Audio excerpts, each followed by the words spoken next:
거래량이 절벽이었음에도 가격이 버텼던 것은 바로 공급이 부족했기 때문입니다.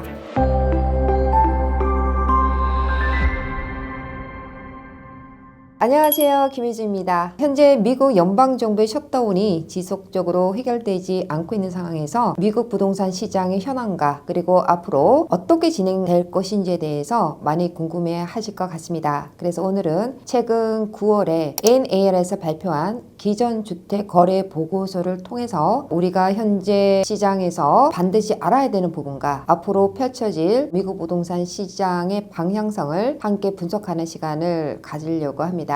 화면을 보시면은 기존 주택 거래량이 나와 있습니다. 2024년부터 그리고 2025년까지 거래량을 비교를 한 그래프인데요. 2025년 2월, 3월, 4월, 5월, 6월 거래량이 거의 마이너스 수준이었죠. 여기서 우리가 주목돼야 되는 것은 7월부터 서서히 반등되고 있다 하는 것을 우리가 보실 수가 있습니다. 또 다른 희한한 현상이 뭐냐면 2024년 11월, 12월 달의 그래프를 보시면은 거래량이 굉장히 좋았어요. 그런데 실질적으로 2024년도에 미래가 어떻게 될 것인가, 사실 불확실성이 좀 짙은 시기였죠. 2022년 6월 이후로 계속적으로 금리가 올라가면서 사실 심리적인 부분들이 많이 위축이 됐었단 말이에요. 그리고 2024년도 심리 위축은 있었는데 왜 갑자기 11월, 12월에는 거래량이 많았을까? 저는 이 그래프를 보면서 실무적인 부분에서 분석을 해봤어요. 저희도 2024년 11월, 12월 달에 유별나게 계약이 참 많았었습니다. 새 행정부가 취임을 하게 되시면서 경기가 이제 좋아지려나 하는 생각들을 갖고 있었어요. 11월, 12월 거래량이 증가했던 이유를 제가 정리를 해보니 그때 당시에 고금리였던 상황이었는데 일시적으로 금리가 내려갔던 경우가 있었어요. 그래서 좋아지려나 하는 그런 일시적인 현상이 또 있었고, 그리고 행정부가 이제 바뀌기 때문에 새로운 정책이 시장에 반영됐을 때 부정적인 부분이 있을 거라는 것을 예상을 하면서 고정 효과로 묶여 있었던 셀러들이 집을 내놓기 시작하고, 그리고 주시를 해왔던 바이어들이 움직이기 시작하면서 거래량이 증가하지 않았나 하는 생각을 했습니다. 자, 그리고 1월에 보시면은 거래량이 내려갔죠. 그러면서 갑자기 2월, 3월, 4월, 5월, 6월 우리가 한마디로 거래 절벽이었다 이렇게 보실 수가 있어요.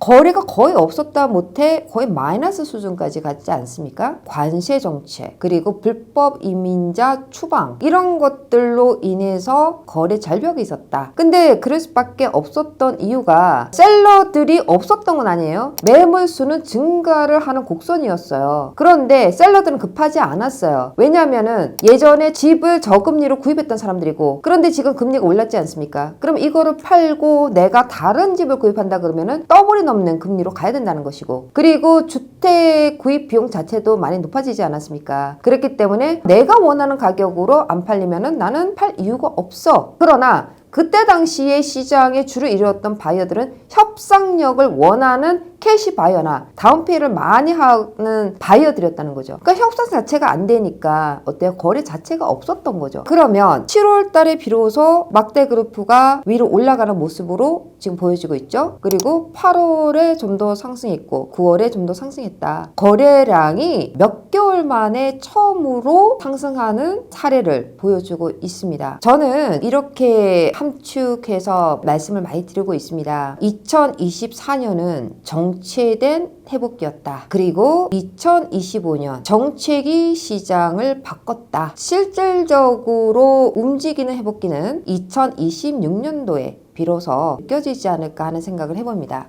거래량이 증가를 한다는 것은 가격이 상승하는 걸로 보통 인식하는 경우가 많고, 거래량이 줄어든다는 것은 가격 하락을 우리가 선제적으로 생각할 수 있다는 것인데, 2024년, 2025년을 봤었을 때는 거래량이 줄어들었어요. 그런데도 가격은 내려가지 않았다. 버텼다. 거래량이 절벽이었음에도 가격이 버텼던 것은 바로 공급이 부족했기 때문입니다. 여전히 공급이 늘어나질 않았다. 그렇기 때문에 위축된 수요였으나 가격을 지탱하고 있었다. 이렇게 우리가 정리할 수가 있을 것 같습니다. 여기 보면 Confidence Index Survey가 있어요. 여기서 보면 캐시 바이어는 비슷하죠. 자, First Home Buyer는 증가를 했다. 이것이 하나의 회복기로 가는 속도가 붙었다라고 우리가 볼 수가 있겠죠. 항상 시장은요, 자본의 흐름 그리고 시장에 참여하는 사람들의 그 흐름을 일단은 먼저 보셔야 된다는 것인데, 우리가 침체에서 회복 단계로 갔었을 때는 사실 그게 회복기인지를 모릅니다. 그러나 확장기의 국면에 가서 지나간 그때가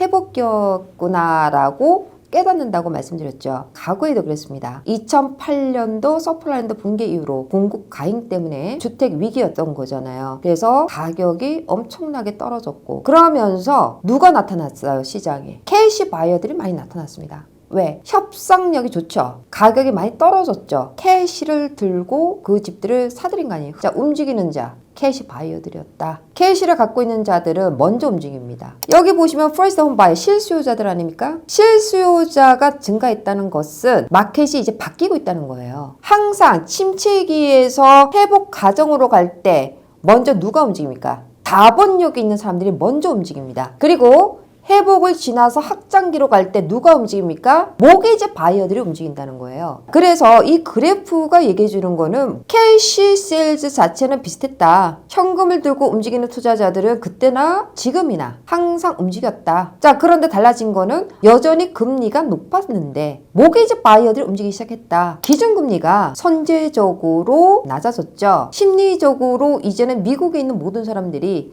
이제 긴축의 시대는 거의 끝이구나. 이제 완화의 시기가 오겠구나.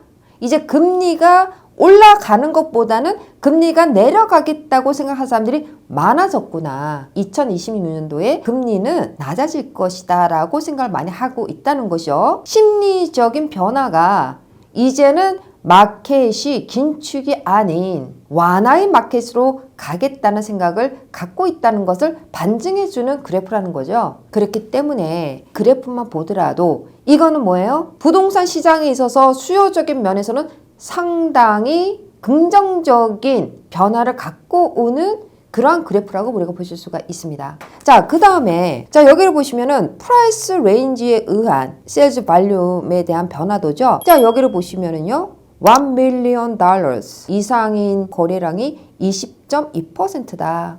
자, 이 그래프를 보시면은 여전히 고가의 주택이 많이 팔렸다라는 걸 볼 수 있죠.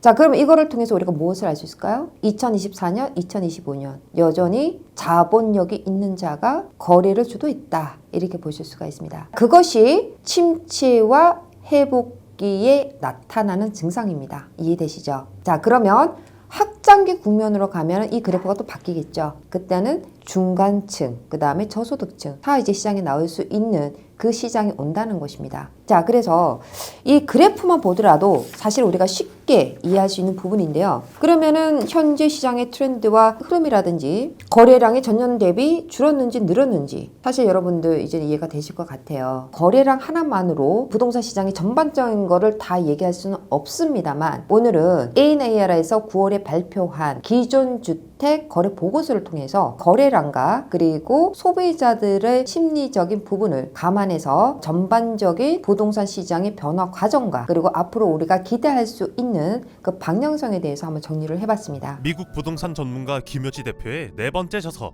트럼프 2.0 시대 새로운 사이클의 기회를 선점하라. 미국 부동산 트렌드 2025